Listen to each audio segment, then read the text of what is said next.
done. All right, let's talk about Shaq. It always seems to be a fairly popular subject in Los Angeles. It's always fun. So the other day, Shaq sends out a Twitter, and Steve, you're better at explaining what Twitter is than I am. What is Twitter? Yeah, Twitter is a it's called micro blogging. It's sort of in the vein of social networking. People can send little messages out, characters up to 140 characters, with just whatever they're doing, whatever they're thinking at any given moment. So like, for example, I just Twittered, wow, Buster Olney says Barry Bonds, Mark McGwire, Sammy Sosa, A-Rod will never get into the Hall of Fame. I wouldn't vote for them either. Okay. And that's about as much as you can put in a Twitter entry. And one of the people who likes to use Twitter is Shaquille O'Neal. And the other day, he sent out a Twitter saying that he was at a diner in Phoenix, and if anybody wanted to come by and meet him, that he would be there. Right.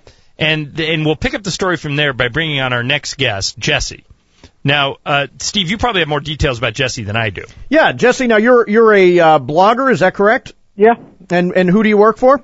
I work for OSE. I'm just a software engineer. I blog in my spare time. Okay, cool. Okay, so now first of all, did you get the message or did one of your friends get it? So my friend Sean and I were talking about the trade. They were talking about maybe trading Shaq to Cleveland. That was the rumor. It was on the trade deadline day. That's correct. Right. And so Sean said, I said, maybe he's going to Cleveland. He said, well, he just said he's at 5 and Diner. He didn't specifically say, come meet me. He just said, I'm meeting at 5 and Diner.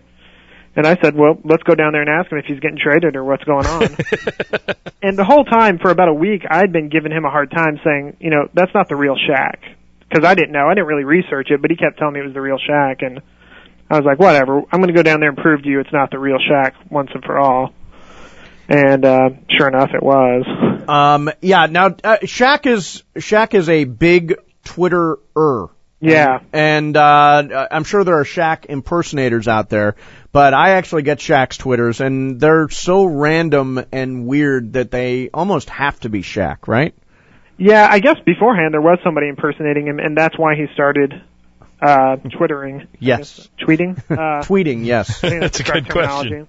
So I looked all that up after the fact, but I mean, All right, so you go to the diner, and yeah. What do you see? Well, we walk in. The first thing is we drove up, and there's no cars outside, and I'm saying, if it's the real Shaq, this place is packed, probably. And we looked around because everybody says he has this big black truck, and we looked around for it, and there was nothing there. There was a van out there. And I thought, is Shaq driving a van? And as we pulled up, it had the Superman symbol on it. And then we kind of started getting a little freaked out, like maybe it really is Shaq. So we came in, and he's got the corner booth all to himself, no entourage or anything. And we got seated right next to him. And it took us a while. We weren't sure if we should go talk to him, not go talk to him. There's no food there with him, so he was done eating. So, yeah, we were a little nervous for a while. Probably about 10 minutes we sat there, and we got another tweet from him that said, I feel like there are Twitters around me. If there are, then you should say something. And do you think that was directly intended for you two guys? I don't know. There was one other person, I think, on the other side of the diner. And okay. I don't know if you've ever been in, it was in a 5 and Diner. I don't know if you've ever been in one. I have. No. It's a really tiny place. It's like a converted Aerostream trailer. Oh, yeah, sure. It's tiny, and so Shaq's sitting in there, and so then we just said hey, because we were still a little nervous, and we were talking. I don't remember exactly what we said. I think on my blog entry I said, we were talking like two little girls at a dance saying, you go talk to him. No, you go talk to him.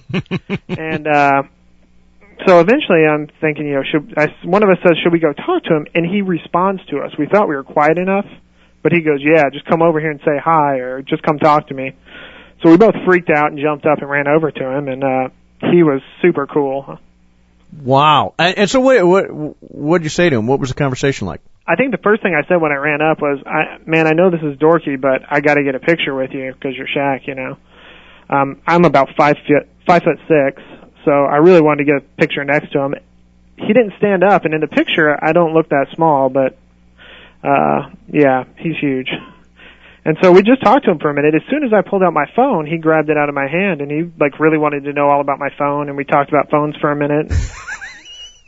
I think me and Sean were so freaked out that, one, I don't remember exactly everything we said, and two, we were a little too nervous to say anything, but he seemed almost like he just wanted us to hang out with him for a minute. Do you have any other famous people's Twitters? Well, Steve Nash is on there now, although he doesn't put much on there. I've had one for a while, but I haven't used it much before this. Right. It's Yeah. the new thing. I've been trying to tell John Ireland it's the new thing, but I can't, just Jesse, won't I do can't it. get into it. I want less people to bother me, not more people.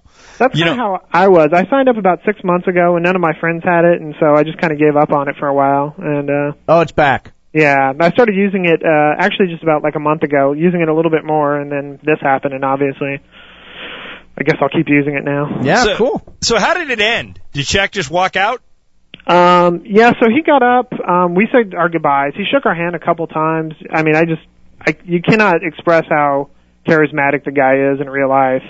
And so we went and sat back down, and then our waiter came over, and we asked him, did he eat anything? Because we were curious if he just did it to meet people or what the deal was. Right, he was just trying to make friends. And the kid, it was like he had been holding it in the whole time, and he was like 16 or 18, and he just freaked out, and he said, oh my gosh, he ordered $20 worth of food, and he left me a $160 tip, and then he ordered a Sprite, and he gave me $40 for it, and it was so cool, and he was just freaking out, and he said, I wanted to get my picture, but I was too scared to ask him. Wow. That's awesome. That's amazing. That's a great story, man. Yeah, good for Shaq. Good for Shaq. All right, so are you a Suns fan, Jesse? Oh, yeah, big Suns fan. Are you glad that the fun is back? I am glad the fun is back. I mean, we gave it to you guys as Clippers a little bit the other night, didn't we? They're not our Clippers. 2 in a row, but you got the Lakers on Thursday. Are they up to speed enough to beat the Lakers? Man, without Amari, it's going to be tough, obviously. We did it a few years ago without Amari when he was hurt before, and everybody said we were out, and I think we went to the Western Conference Championship, and right, and I think that's the year you got screwed by David Stern in the NBA with those bad suspensions. I think that's happened a few times. It's either injuries or suspensions. We've gotten hurt a few times, but so I think it's possible. The Lakers are tough, though. I mean, well, I'm just glad that Alvin Gentry, the guy who's coaching your team now, is a really good guy, and I'm glad they're letting him play the way Nash is supposed to play.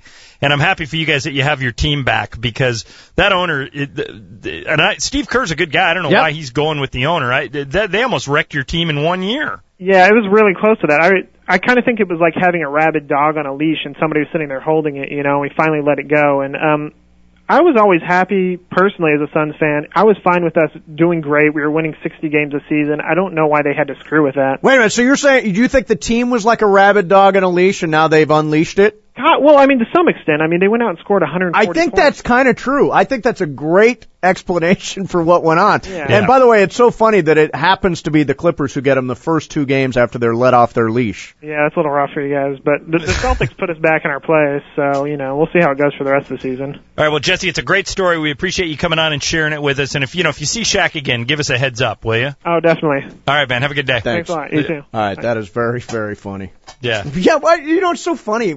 I wonder what Shaq gets out of that. Like, I've never used Twitter that way. I've never said, oh, yeah, I'm having dinner at such and such. Come and say hi. But I guess, Shaq is just like a social guy.